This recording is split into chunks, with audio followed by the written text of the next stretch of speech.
Good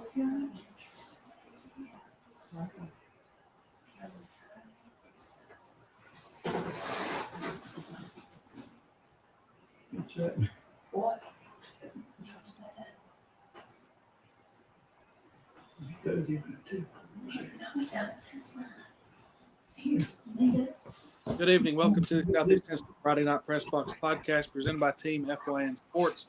Joined now, as always, by Jeff Kate at the Jeff Kate on Twitter and the old ball coach, Coach Mark Stone. Guys, how we doing tonight? Doing great. Doing pretty good, man. One more week to go in the regular season in this part of the country, this part of the state. So a lot to talk about and a lot to keep track come Friday night for sure. And speaking of this part of the country and this part of the state, there's a lot of buzz going on right now. There's a team from just north of Atlanta. We won't call them Atlanta, but we will call them Atlanta. They're playing in Houston this week. They got a 1-0 lead in the World Series, so that's creating a little buzz as well as what's going to happen on Friday night. Well, I've been an Atlanta Braves baseball fan since I was about 6 years old, and I've never liked anybody else but the Atlanta Braves, come good or bad. And I've got a feeling that fate may be with these guys, but I hope they bring it home to Atlanta. Me and you both. Well, speaking of, I know our first guest here tonight is a huge Atlanta Braves fan. I asked him before we got going if he's got anything going on the TV tonight. He said not a chance. So we'll ask him about the Braves here, and that's Stephen Hargis. He is the sports editor of the Chattanooga Times Free Press, and he's going to join us to talk all things high school football, which is what the show's about. Stephen, I guess, first of all, thank you for taking the time to join us tonight. How's it going? Hey, guys. Doing well. How are y'all? Good. Hey, Stephen, how you doing? Good, Coach. How about yourself? Doing great. Well, I guess before we start talking about this last week, which is, I think, one of our favorites, I guess, as media members in this area, let's just talk about, I guess, the game you were at as well as I was, that game at Red Bank Community Stadium in a big region game between East Hamilton and Red Bank. You know, I don't want to say people kind of wrote off Coach Brown's team, but I guess in a way they did after starting off 1-3 and really have been one of the hottest teams in this area, looking to, capitalize on opportunity at home against a team that hadn't lost a region game in East Hamilton. Was kind of give us your thoughts on that game and kind of how Red Bank kind of showed that, hey, we're still here, we're still a formidable opponent. Yeah, it definitely lived up to the hype of what we thought before the season. We kind of thought this game, we had it marked as one of the ones later in the year that would probably settle a region championship, and in fact it likely will. I think we'll wind up with a 3-way tie there. But Red Bank, if they can just take care of things against Sequoia, winless Sequoia, so they should.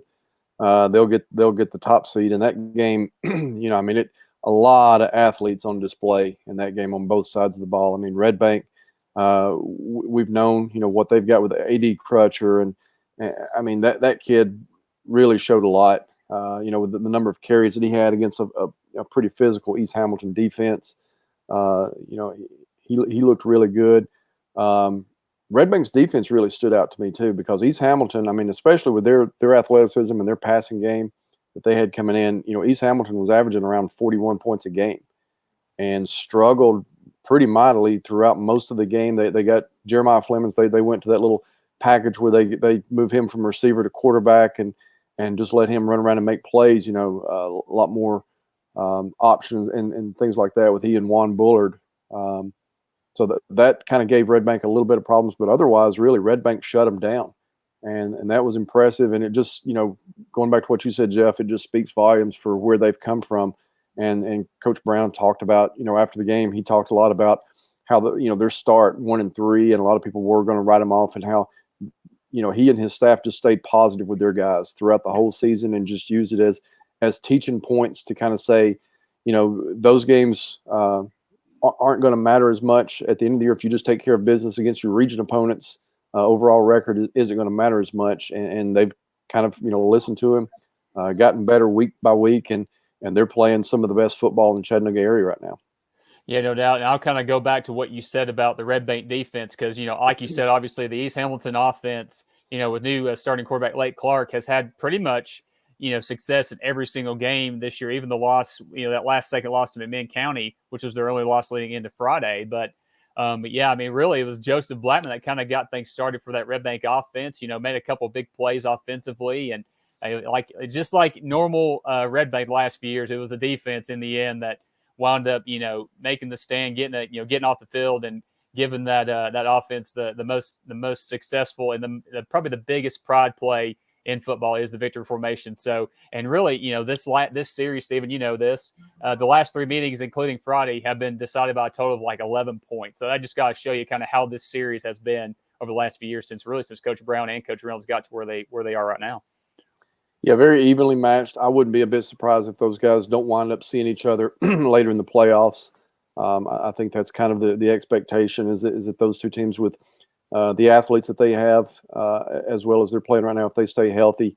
I heard both coaches telling their teams after the game to look for a rematch, later down the road in the playoffs. So for those of us, who don't have a dog in the fight, just enjoy watching good games. That could be a lot of fun later on in the playoffs for them to match up again.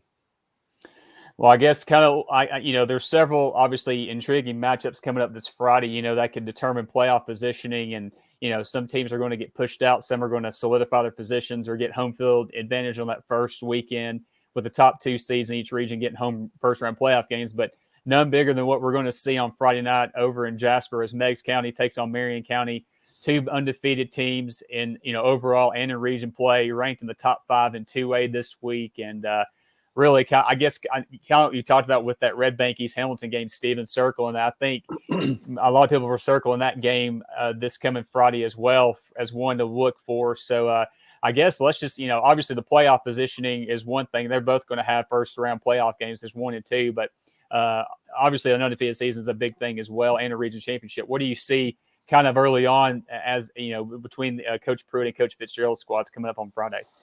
I mean, these guys have both had their way with the rest of the region, so it's easily the 2 best teams in what is a pretty deep region. I mean, you've got a Tyner team also who could make some noise in the playoffs with their what they're capable of doing. But these 2, Meigs and Marion, Meigs, this is their first year back in Region 3. The last 5 years before that, they were in Region 2. So their last region loss, the last time they've lost to a region opponent was to Marion County back in 2016, and that was a game played in Jasper.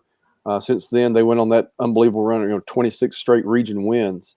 And that 2016 was also, the last year that Marion County won a region championship. So there's a lot of, the stats and things like that. When you start to look into it, there's a lot of similarities between the teams. Athletically, these are, right up there with among the best teams in 2A. Either one of these could, if they stay healthy, could make a legit run to a state championship game. Obviously, Meigs County has reached the title game the last 2 years. Logan Carroll, dual threat guy who plays really, really well for them. But a guy that I really like to shine a light on is Cameron Huckabee for them. Kind of a do-it-all guy from Meigs County. He's their leading receiver. He's one of the area's leading punters, which gets overlooked. About a 40-yard average or so. Can really help that defense, back teams up and force them to go drive the length of the field. He's got 4 interceptions on defense. He's a really dangerous kick and punt returner. Cam Huckabee is a really solid player.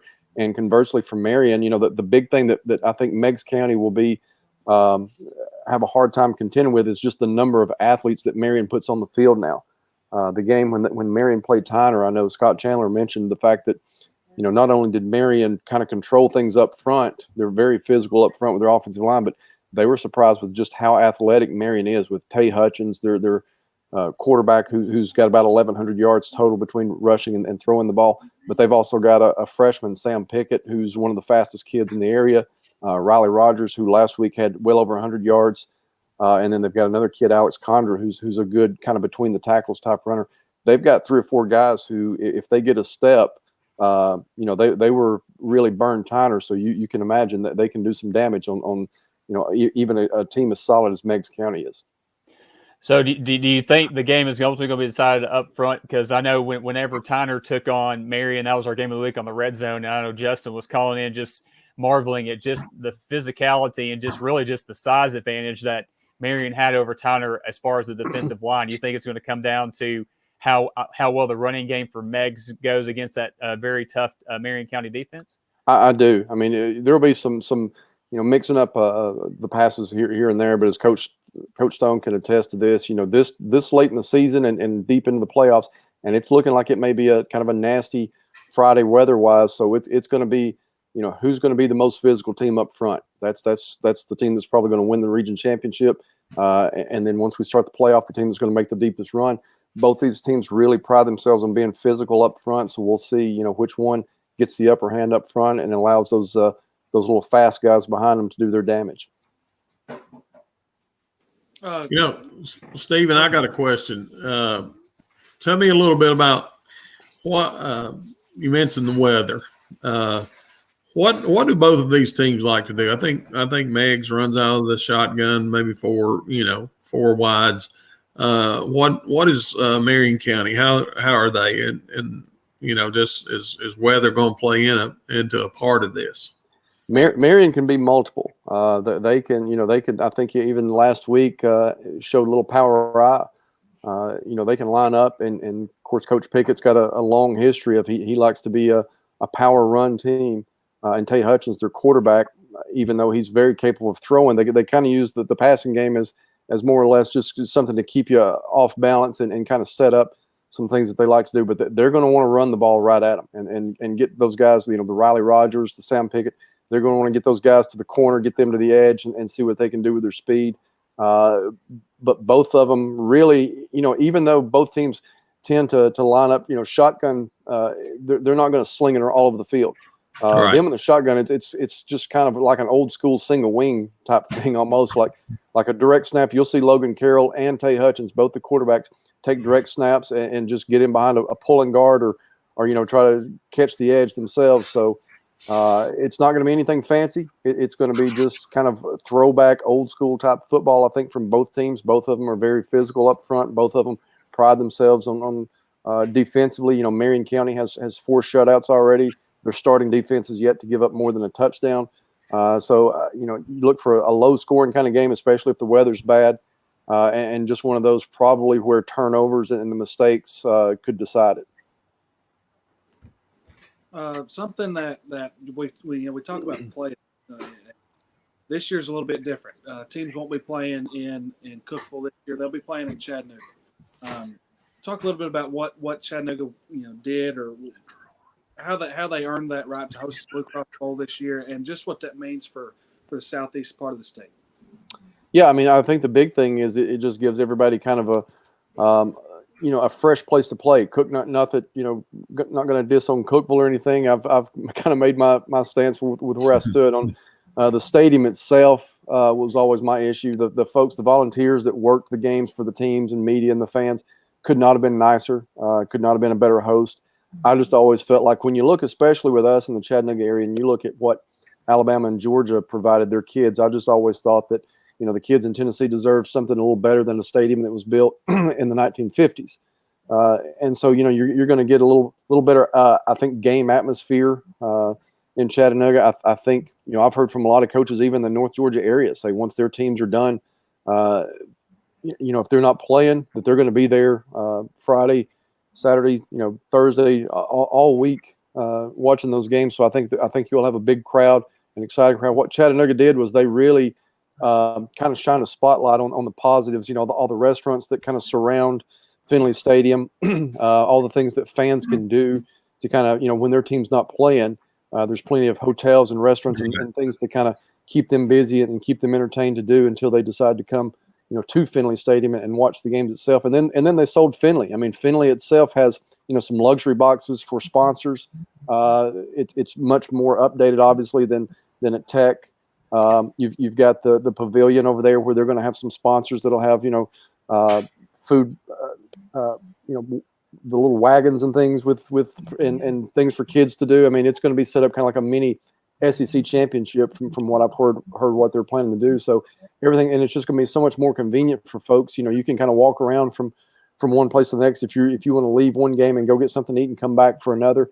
So Chattanooga did a really nice job of just kind of selling all the atmosphere that's around Finley Stadium and then Finley Stadium itself. I think a big thing for you too is the lack of driving from Chattanooga from where you live to Cookeville 3 times in a span of a weekend. I'm sure that definitely is a nice little perk for sure, right? Yeah, one thing I learned, Jeff, early on was once you cross over that Cumberland Plateau, it doesn't matter what the weather is in Chattanooga or anywhere Sure. around here. It's going to get a lot colder, a lot windier, and you're probably going to have some precipitation of some kind, whether it be rain or snow or sleet. It was just always kind of just a miserable drive over there and back. I guess if you, I'm sure you've been keeping track of these region standings this week, obviously with what this week means, but we'll just kind of run over these real quick and, just, I guess, kind of have a brief overview of each region involving our local teams and kind of what they have to do to lock up the regions or get playoff spots. Obviously 3-1A, we know this, we know South Pittsburgh is more than likely going to wrap up the region. They got a game against Copper Basin Friday. And, they haven't lost a region game yet. Whitwell has finished out their region schedule, and they ended 3-1. So South Pitt obviously owns the tiebreaker with those guys. So, but Whitwell would get that second home playoff game for sure with looks like Sale Creek and Copper Basin. Well, it's just, is there any surprises there that we need to be on the lookout for on Friday? No, I think that's just what you said, Jeff. South Pitt can wrap up the region with a win at Copper Basin. Whitwell already has their season, and a really nice job by those guys. Rocky Stevenson, in his first year there, they're going to get to host first round playoff game. So that's a really nice job by those guys with a really young team. And then Sale Creek, provided they beat Lookout Valley, which right now is looking for their first win of the season. So if Sale Creek can just take care of business at Lookout Valley, they'll secure the third spot, and Basin will be fourth.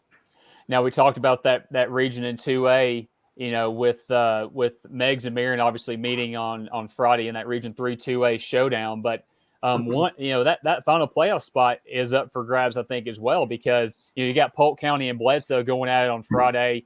I think Polk is 1-3 in the region this year. Bledsoe's 1-2. So Bledsoe wins that game. They have I think the same region record, and the tiebreaker would go to Bledsoe County. So any surprises there, or kind of just, I guess the main thing is we'll find out who wins the region on Friday night when Meigs and Marion square off. Yeah, you'll find out the region, the 1 and 2 spots there. Tyner's pretty much got third place, and then just speaks to the depth of that region that Bledsoe County, who won the region last year, is now playing a game with Polk County for their playoff lives. Only the winner of that game is going to advance on. So. Yep, and in 3-3A, we got Signal Mountain, McMinn Central, Brainerd, and Sweetwater as our local teams around here.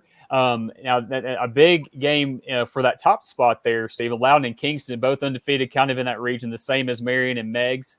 And it looks like, we're going to have a McMinn County. Sorry about that, Wes. I know you don't like the county thing there, but McMinn Central and Brainerd, both 1-3 in the region.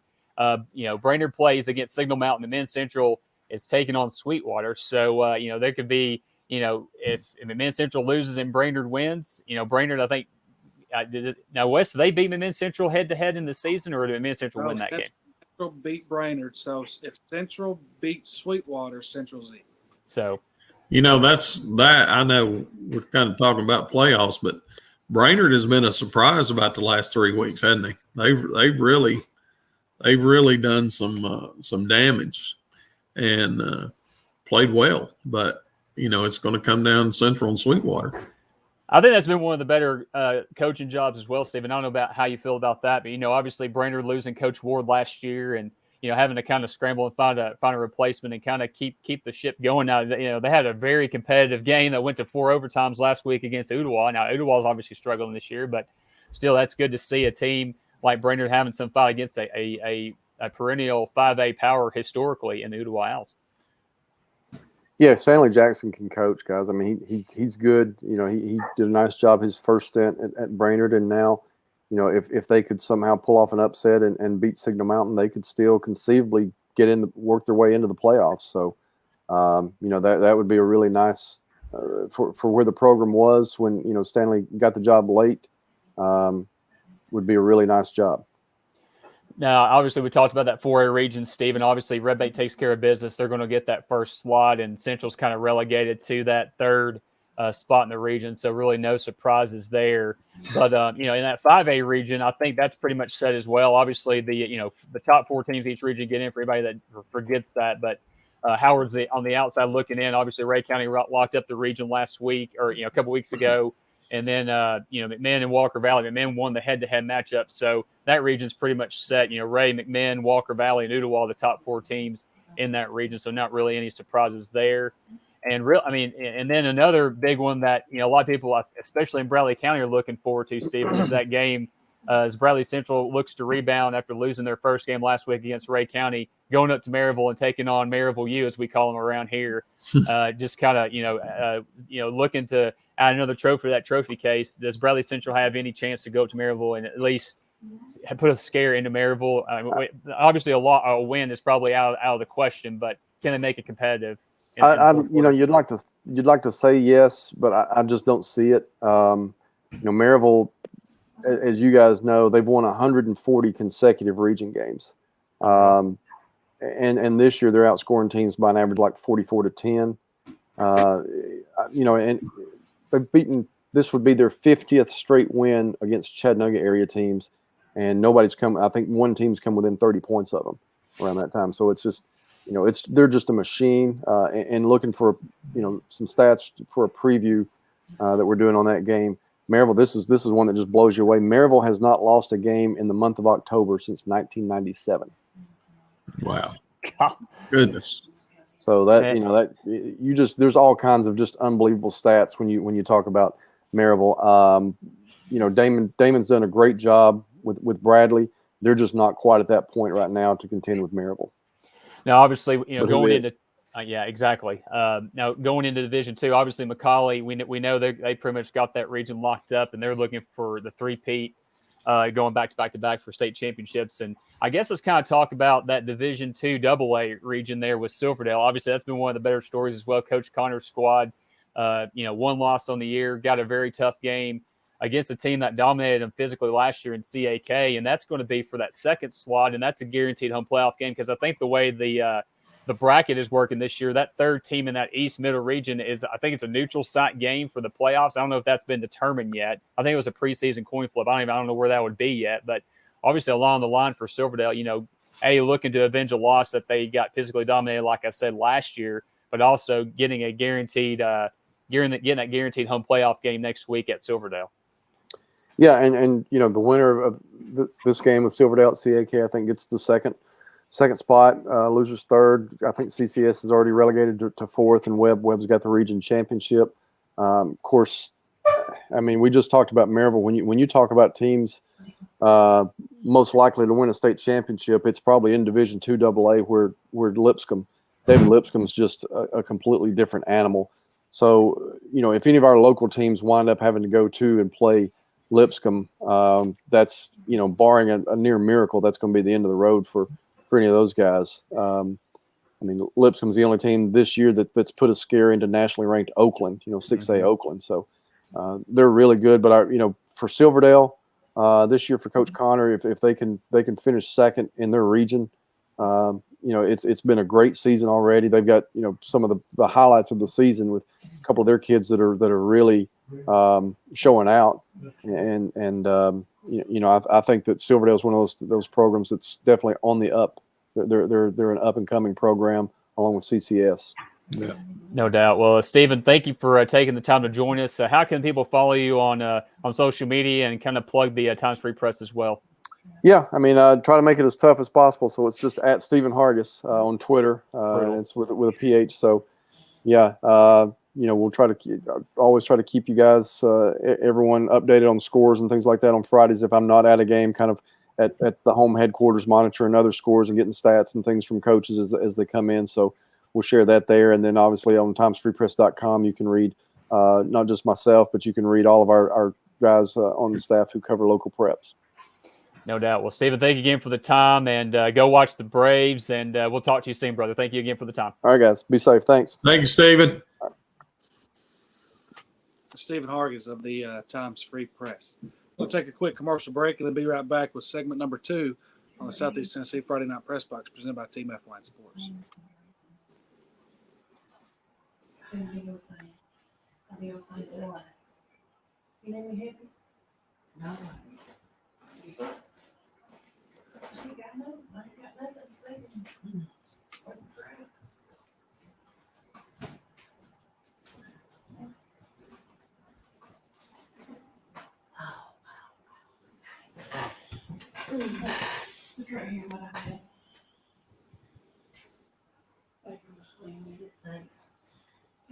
Welcome back to the Southeast Tennessee Friday Night Pressbox podcast presented by Team FYN Sports. Something me and Jeff did in the before we started recording, Coach Stone. Have you noticed anything about the screen? About the screen, I'm on the bottom. I've always been on the bottom. That's because you're holding all the weight up. There you go. Went dark mode. We've got the black or the dark gray for Halloween, Coach Stone. There you go. Okay, all right, I see it. We're always we're changing. We're always doing something. Keep them guessing. Keep them guessing. Well, before we dive into what we're going to talk about next, let's something that we've done on the Red Zone before. We used to have a candy tournament, Halloween candy tournament, which Kurt Tucker, I always give him grief because that's a yearly thing, but it's pretty funny. What is your go-to or favorite Halloween candy, that you either like to partake or give out to the trick-or-treaters? Coach Stone, don't tell me you give out apples or raisins, because no apples or raisins. Mini Snicker bars. Okay, mini Snicker bars. And how do you freeze them, Coach Stone? Freeze them? Yeah. I don't know. I guess we might. I just reach in there and put them in there. Enjoy it. I tell you what, all those years of coaching, it seemed like you were never available to enjoy your kids' Halloween. You were either working Monday, Tuesday, Wednesday, and Thursday, or Friday night Halloween. And I come home one year, and my oldest boy, they had my cousin and my aunt had dressed him up like a little girl. He won't like this if he watches this. Oh, he was mad. He was mad, and it seemed like every Halloween thereafter, he was coming to Daddy. He was going to be with Daddy because Daddy didn't like it either. But no, Halloween's fun. It is, and but I like the mini Snickers. Mini Snickers. I'd have to ask Linda, what's the favorite candy, Linda? What's the favorite candy to give out here at the Stone household? Boy, she fell silent right then. What's the favorite candy, Linda? I gotta work at farmhouse. She's got to work Friday night. No, or Saturday night. I'm sorry. Well, Halloween's on. That's not. Coach Stone's going to give out the mini Snickers or M&Ms. Okay. Hey, Jeff, Kate, what's yours? I mean, obviously I'm rocking the dad bod here, so really any kind of sugar coated, candy bar for sure. But obviously, Reese's Peanut Butter Cups is a popular one. I'm not it's people are going to think I'm weird, but that's not my favorite. Three Musketeers is pretty classic. Snickers is pretty classic. Milky Way. I mean, pretty much anything with chocolate, right? I mean, M&M's is a classic one too. That's one of my go-tos. But with kids and the heat and stuff, obviously, something with either like a Sour Patch Kids where it doesn't melt. That's pretty popular with kids too, like Starburst and that kind of stuff too. I'm gonna give you two. One that like everybody gets, and then one that was one of my personal favorites that's underrated. So I agree with Coach Stone. The mini Snickers are good. I was always a Three Musketeer guy. Jeff. There you go. Dude, Three Musketeer and a Blue Powerade. That was before and between games on Super Ball, Travel Ball. Three Musketeers and a Blue Powerade. As a young Stone, my mom had a real good friend, and she was a single lady, and she would make up about 50 popcorn balls, and she had a list of people that she called. Bring Mark by, bring Mark by the house, bring, Joe by the house. Then she'd line up all. And when you went to her house, you got to go inside the house and get a popcorn ball that she had made specifically for you. And that was always my favorite. So Jeff, Kate, Coach, don't listen to this. Three Musketeers, but the most underrated Halloween candy, Milk Duds. Milk Duds. There you go. I used to love Milk Duds. I still like Milk Duds. Here's my opinion. All you got to do is just say the last word of Milk Duds, and that gives you my opinion on Milk Duds right there. So. Kidding me. Well, I mean, honestly, when I was a kid, or when anybody's a kid, even to this generation, it doesn't matter what candy is. I think if it's like either a full size bar, I think that's the go-to house for sure. I mean, Milk Duds come in a full size carton. Yeah. Let's get out of here now. Come on. But now you get that little bitty carton that's got 5 Milk Duds in it. It's gone. After that comment, I bet Jeff Kate likes black licorice. Come on now. Probably so. That's on the ban list along with Milk Duds. So Jeff would dig into black licorice. What about Dots? Do you remember those? I do. Yeah. It's been a minute, several minutes since I've had one, but yeah, that's a classic one too. Like the little cardboard box, right? I mean, everybody knows exactly what those are, and I bet kids in my daughter be like, "What are these?" So. Now, guys, y'all got to remember. Y'all got to remember this. I was just thinking back real quick. It's probably about 1967 or 66 that the last time I went trick or treating. We might have passed a lot of Butterfingers and all those things.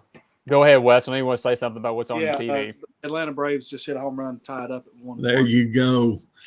Everybody's head's doing this. It's hard. I mean, Coach Stone, this is the first year that Atlanta's been in the World Series since I was born.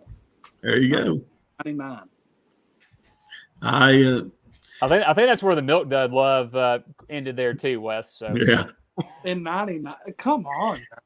I'm telling you, Milk Dud. I'll tell you another thing. Jeff, I don't know if you'll remember this. Coach Stone, this was in your – well, this was probably around whenever you were like coaching high school. And then my younger age. The baby bottle pops, and that had like the popsicle on them, and you could dip it in the sour powder. You remember? Yeah. Yeah. Gets a huge sugar rush there. Diabetic for about 4 hours. Oh, I know. I said I've got another underrated. The caramel green apple lollipops that they get on Halloween. Do you know those? Yeah. The blow pops. Halloween candy kind of get. I mean, that is Halloween. Halloween is very. As long as we don't tear things up and everything. We had a good time here last year. Last year was first year I'd been back in Etowah. When I lived in the Copper Basin, I was out in the sticks at the woods, at the lake. And not many people come by there. And so, but I enjoy it. Live here, and there's probably 200 or 300 kids come by here last year. And the worst words in the world are, will you go down to the dollar store and buy some more candy? There's no candy. There's no candy left. I'm going to take a page out of the starting lineups book. Will West, Tyler Ivins, and Eric Kane. We're going to do a little start bench cut here. Okay, guys? Start bench cut, Halloween, Thanksgiving, Christmas. Jeff Kate. Let's see. Obviously, let's start Christmas. Obviously, that's one of my favorites. Just the everything going involved, with the holidays and just being at home with family. That's definitely a big thing for sure. And just kind of, it's not like now where it's starting to get cool. It's actually cold and can actually kind of sets the mood, especially. And every now and then when we get either a dusting or a snow around here, that makes it even better. So that's pretty cool. I'll definitely start Christmas. What's that? Sorry? White Christmas last year, didn't we? I believe so, yeah. And what were the other two holidays you said? Halloween and Thanksgiving. Oh, my gosh. That's tough. I think with kids, let's see, I think you definitely cut Thanksgiving. I hate to say it, but I have kids, man. So I gotta go with with Halloween there. They're still on the team, but starting Christmas, yes. Bench, Halloween, and cutting Thanksgiving. Yes. Coach, what's your order? I'm gonna start Christmas. I love it because all the family got grandkids now. I like that and enjoy being with my family and everything. We eat a big old meal, and I like watching the kids. I never did think I'd do that. I really like watching the kids open their presents more so than me getting something. Now I would bench uh, Thanksgiving. I've always had trouble with that show, with that segment. And I would cut Halloween because my kids are grown up, and the grandkids, mamas, the mamas and dads taking the grandkids out. And I do enjoy that. But those two times where we can get the family around. Coach Stone, is there ever going to be a point in time when the grandkids surpass that Thanksgiving and the grandkids move into second, and you're benching Halloween instead of cutting it?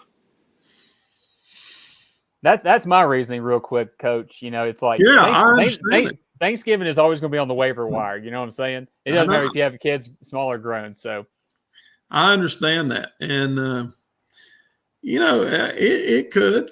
But they're growing like crazy, and I had yesterday we had a grandson here and a great nephew and a great niece here, and I told Linda, I said I wouldn't keep kids for $1,000 a day, in and out, baseball, football.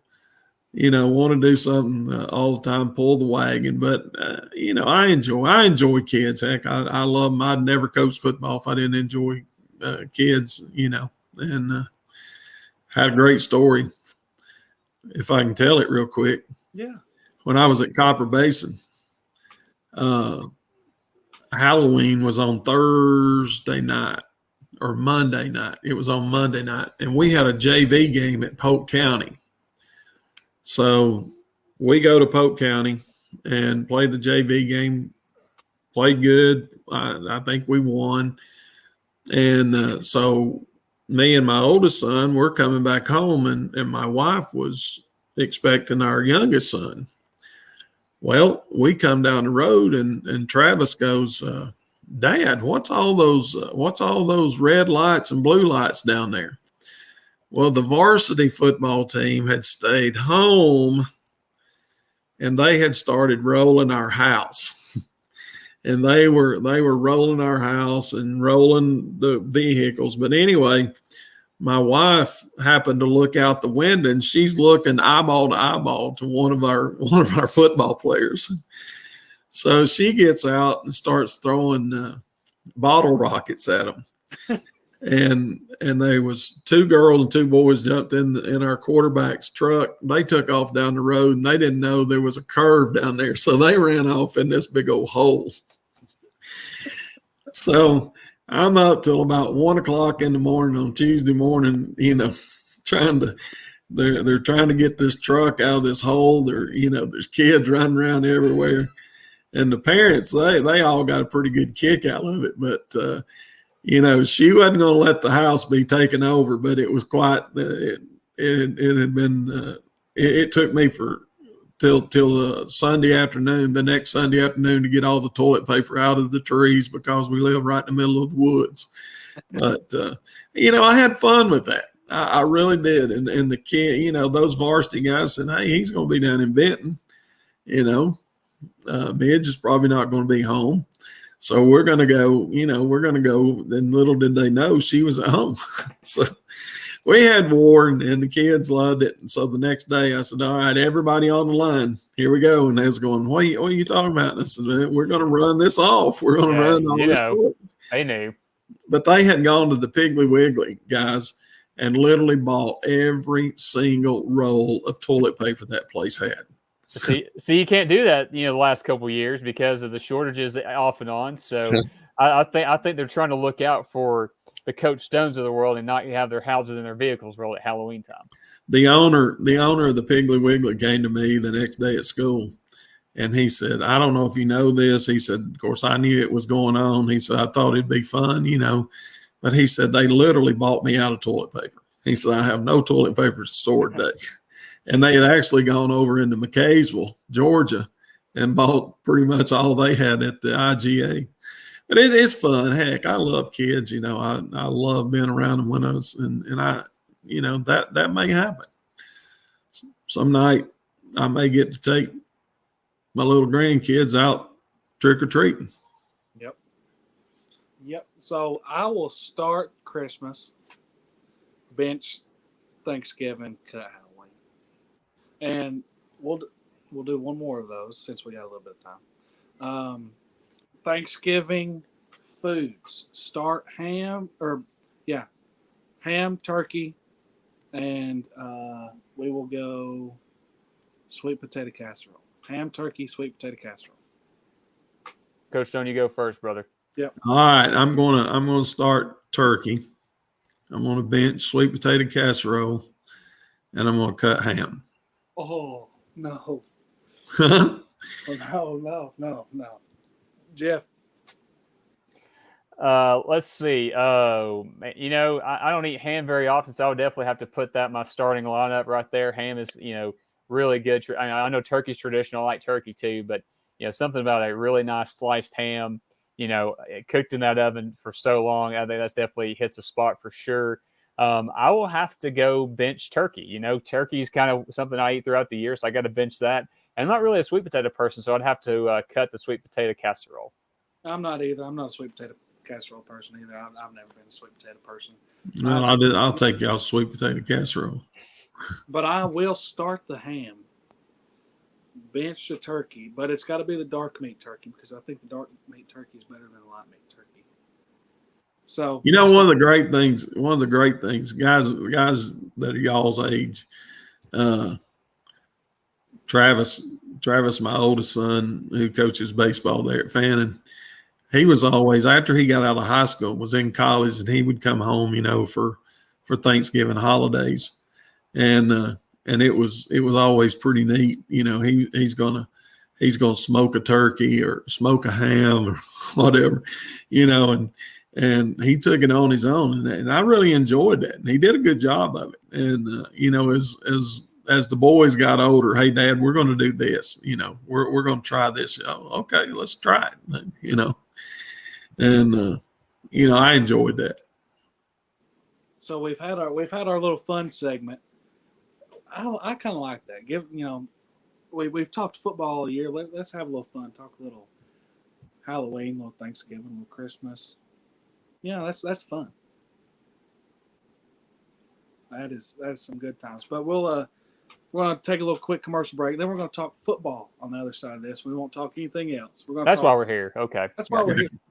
That's why we're here. Yeah. I mean, this isn't one of those podcasts that just talks about Halloween, Thanksgiving, and Christmas. We talk football. That's an idea, though. If this football thing doesn't work out. If this football thing doesn't work out, we've got it. We've got it made. As I have many helmets and football paraphernalia sitting on this shelf behind me, change that out for a cornucopia and some fall decor. Yeah, exactly. I mean, I got my original mouse ears from when I was a kid. I might also put some daggum bags of candy corn and a Thanksgiving turkey or whatever, right? So I mean, we could that could be the side project from the Friday Night Pressbox. Maybe Tim Tao will actually come back and be a part of this if it involves Thanksgiving and Christmas. So we might do a special Thanksgiving Christmas podcast type deal. Good. We could do that. All right, we're going to take a quick commercial break. Be right back on the Southeast Tennessee Friday Night Press Box presented by Team FYN Sports.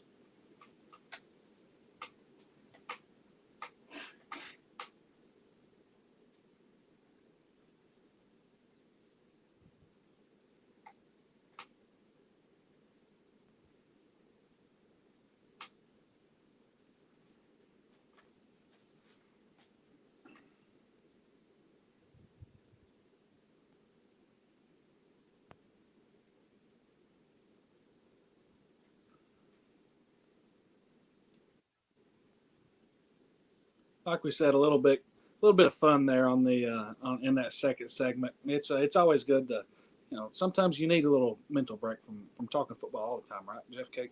Yeah, no doubt. I mean, obviously, that's why we're here for sure. But at the same time, it's good to kind of tie in whatever holidays coming up. In this case, it's Halloween when this podcast is being recorded and broadcast. So, yeah, I mean, there's nothing wrong with that for sure. And you can't be serious the whole time, right? I mean, every once in a while, you got to pull out the trick. You got to pull out the playbook and call a trick play every once in a while. So,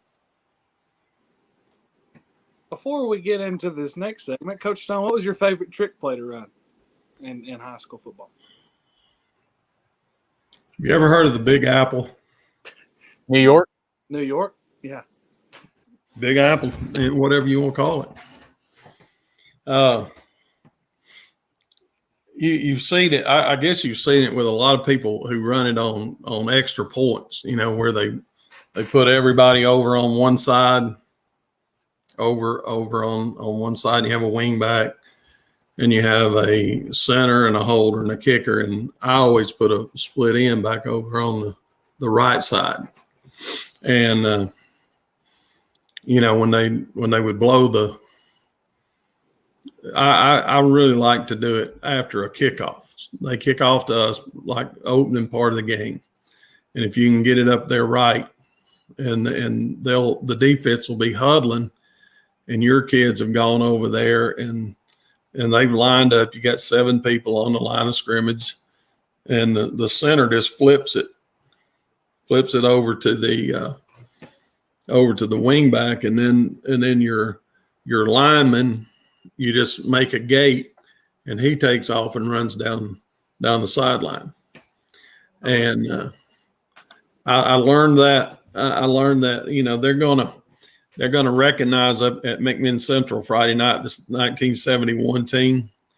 I think if I'm not mistaken, it was 71 or 72. They opened up the season with that play, and it just seemed like it kicked. As a young guy, it just seemed like it kicked that whole season off, and they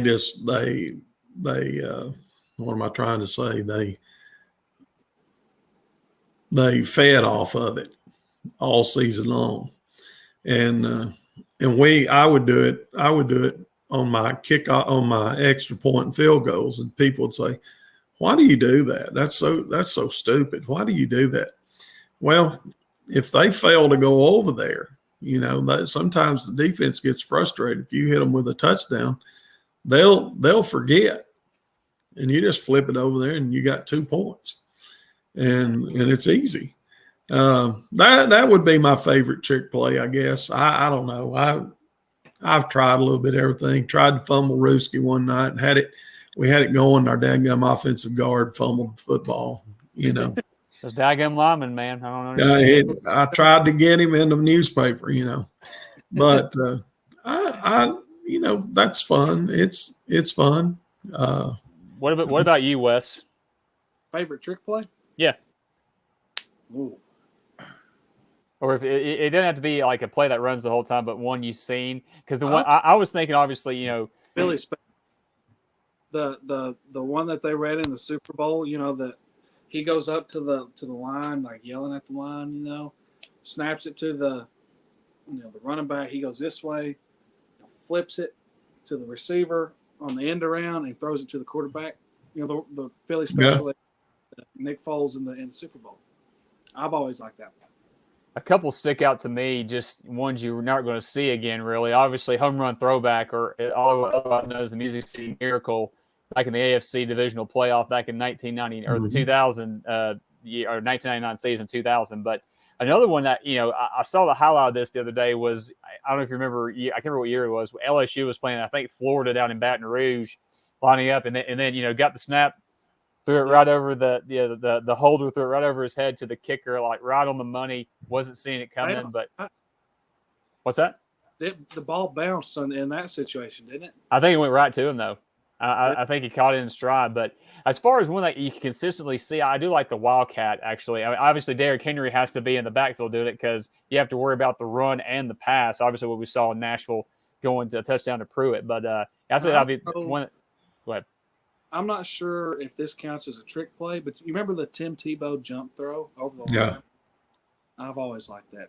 I guess it's not a trick play if it's ran a lot. Guys, do you all remember the play? And I have run this and was successful. It just kind of slipped my mind. The Boise State play, where they faked the throw and he took his left hand and put it behind him and his back, come around and got it. I actually scored a decisive touchdown on that play because we just needed to do something. We were out about the 17-yard line. we pulled it out. We'd practiced it. We pulled it out and did it. I'll tell you one thing. You can talk to any guy that I ever coached football with. I probably told every team I ever coached. Don't expect me to run a lot of reverses. I told somebody one time I've lost 10 miles and a dadgum good running back to a knee injury trying to run a reverse. Now, when I got into all this spread, you had to run reverse, So, and that was a huge play one year down Fanning County and Banks County. We had a reverse play in. It went down to about the half-yard line. We scored the next play and won the ball game. Now, obviously, I know we got to talk football. What's coming up this Friday, Wes? But if you've ever seen the movie Little Giants, the best trick play is that annexation of Puerto Rico. Yeah. If you don't know what that is, go watch the movie. Great trick play that worked, and the Little Giants beat the Cowboys. So yeah, we got about 8.5 minutes to talk a little bit of football, but we can do that. Real quickly, running down the schedule provided by CoachT.com. Hardin Valley goes on the road to play Cleveland.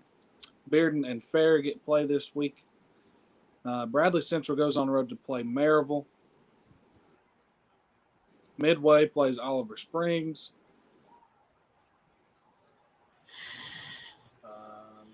I know Steven obviously mentioned that Red Bank Sequoia game. Obviously, a lot for Red Bank there. They take care of business. They lock up number one spot. I think McMinn County plays Ottawa, I believe. I think that's this Friday, I believe, if I remember the schedule correctly.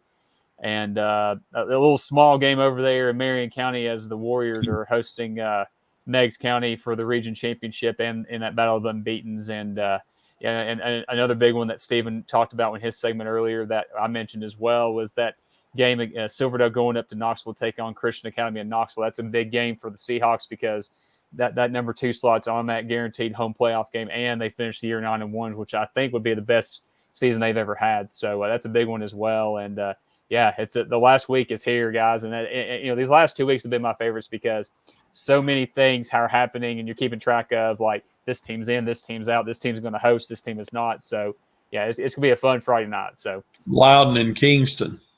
Yep.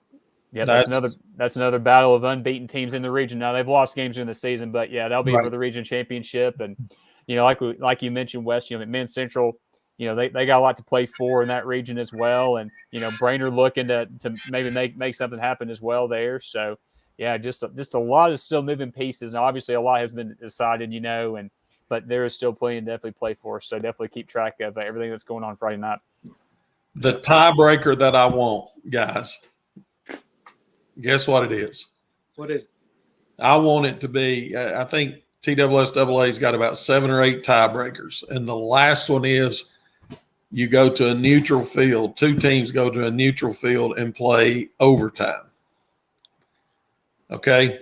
It's going to be like 9 like we saw in the Big Ten Saturday? It could be 2 plays. Put the ball down on the 10-yard line. Let's just take, for instance, McMinn Central and, let's just say Sequoia. Say they were tied all the way down through the 7 or 8, whatever it is. You go to a neutral site. All right. You can't go to Sequoia. You can't go to McMinn Central. So you go to, let's say, McMinn County. 2 teams go out there, warm up, put the ball down on the 10-yard, flip a coin. And, it could go, like I said, it could be over in 2 plays. First team get the ball, score. Second team gets a play, fumble, ball game's over. You're there, 5-10 minutes. Wow. I've always, and it happened a few years ago. It happened around here a few years ago. But, read down through that thing and see unless they've changed that some way, but that is the final straw to get in on. It's played on Monday night at 7:00 somewhere. That's cool. I never knew that. it goes down through all sorts of things, head to head and all this and all this. And if it just keeps matching out, the very last one is that. I've always wanted to see that. And I guess I do want to kind of talk about this real quick. I know I'm going to kind of mention to you, Wes, before we got started, but if anybody keeps track of the Associated Press has top 10 rankings for every classification, every week for these teams. And I've noticed like some movement here and there. So let's just kind of go over these real quick. In 6A, Bradley Central comes in at number 7. They probably will drop down or out, but after playing Maryville this week, but we'll see what happens there. Ray County, after not being kind of hovering around that 9 to 10 or not ranked range in 5A, finally got into the top 10, playing coming in at number 9. A big win last week against Bradley Central. I know Bradley Central had some pieces missing, but still, that's a big win for Coach Pemberton's team, and kind of a nice way to kind of book in that after winning the region championship a few weeks ago, kind of knocked with their biggest win of the season, probably right there. That's definitely a big thing for Coach Pemberton's squad. So congrats to them. In 4A, East Hamilton, even after the loss to Red Bank, they still are at number 10. So I kind of want to see. I'm sure Red Bank and Coach Brown's going to use that, hey, as bulletin board material. No, people are still not going to believe in us, even though they're likely to lock up another region championship against Sequoia. But, moving down that 2A region in that classification, we know the story. Meigs County number 1, Marion County number 4. So not just the battle of unbeatens region championship, but also a battle of 2 top 5 teams in 2A there in the state of Tennessee. And the only one and this may surprise you guys, but South Pittsburgh, the lone representative in 1A right there, coming in. I think it was number 4, number 5. Yeah, number 5 actually. So, not surprising there. Hopefully they can make a nice run in the playoffs. And really the one that stuck out to me, Division II, obviously we know McCallie and Baylor are going to be in the top 5. McCallie's in 1, Baylor's 4 this week. But in that Division II AA class, Silverdale moved up from number 4 to the number 2 team in the state of Tennessee there. So definitely another big thing for Coach Connor's team to kind of show kind of where they're at this year. And, you heard Stephen talk about Lipscomb Academy. That's the team that is coached by Trent Dilford, who we know is a former NFL quarterback, Super Bowl, champion, all that stuff. They got a really good team. And, all roads pretty much point to meeting out there in Nashville. So, who knows? Maybe we'll see. I don't know how the Division II bracket works. If it gets reset based on what year it is, like that team will host. So, we'll see kind of how that goes there. But yeah, definitely a big thing for the Silverdale Seahawks. That's a really big thing to be right behind that team who is really good. So you talked about Trent Dilford. Just a few weeks ago, maybe a month ago, he was under some heavy fire. Yeah. Him, grabbing the guy by the face mask, sitting him on the bench, and just giving it to him. Yeah, I mean, we've seen that over the years, in Georgia with Rush Probst when he headbutted that player when the player was wearing the helmet and he wasn't. Yeah, I don't know. I'm sure Coach Stone has had moments like that, right, Coach Stone? See, I was always behind Coach Molinax. When I worked with him, he had the busted head. And obviously, the Jeremy Pruitt thing when he was the coach at Tennessee, grabbing Jared Garantano's face mask after he went rogue in Tuscaloosa a couple years ago. I mean, obviously, people are going to get upset about that, and some people are like, it's just football, move on. But I mean, for Coach, Dilfer, I mean, obviously that's in the past. Obviously, he apologized, I think, for that and kind of moved on from that. And, it hasn't affected that team because, man, they are rolling. I think they're still undefeated. They're actually 8-1. So, I mean, yeah, just keep it on rolling. And ultimately, they're getting focused for this Division II playoffs here. So we'll see how they do in the Seahawks. Maybe they'll meet up in the playoffs. Who knows? Yeah. One thing I'd like to interject real quick, Jeff, you went over those. I'd like to see a lot of local teams down at Chattanooga. I'd love to see Finley Stadium filled to the brim, because I was like you all earlier. You kind of get a little tired of going to Vanderbilt every year, and then you got tired of going to Middle Tennessee State, and then you got tired of going to Cookeville all the time. I just hope, teams like South Pittsburgh, Silverdale, Red Bank, of course, Maryville would bring, a gazillion people down there. And I'd love to see that place just packed out, for a championship weekend.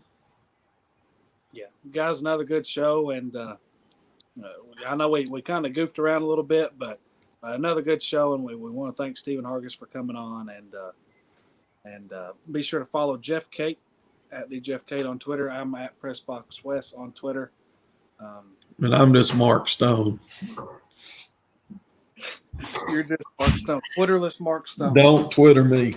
Yeah, thank you for bringing that up, Wes, because definitely follow me and my partner Justin Sims, because we'll be at that Meigs County, Marion County matchup here on Friday night, and the weather's not going to stop us from bringing you coverage, so just follow us on the social media channels there for updates and content from the field and who knows where else. So thanks for mentioning that, Wes.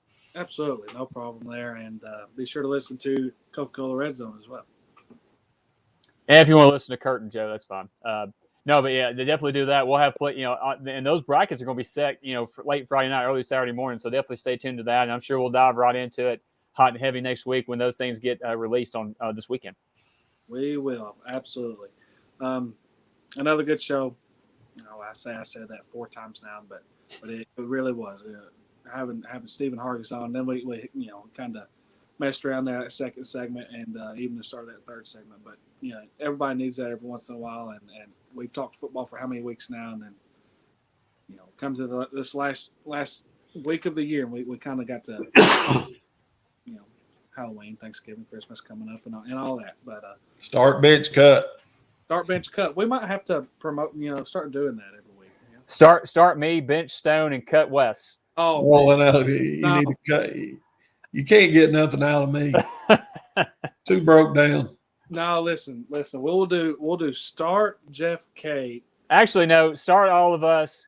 Cut nobody. Or actually, Tim Towel. Or cut bench nobody. Cut Tim Towel. Exactly going to say that. That's funny. Bench nobody. Cut Tim Towel. Tal's going to have Blue Ridge jumping Friday night. Well, and see, that's the thing. Like we talked about before, he's not going to listen or watch this thing, so we can say whatever we want to about him. So Tal's going to have Rebel Stadium hopping Friday night when they play for that region, the region championship. Towels on the prowl, brother. Towels on the prowl. So there you go. The towel is on the prowl, guys. All right. Let's just end it right like that. How about perfect place to end it right there. There you go. Thanks for listening. Be sure to like and share, and have a good night, guys.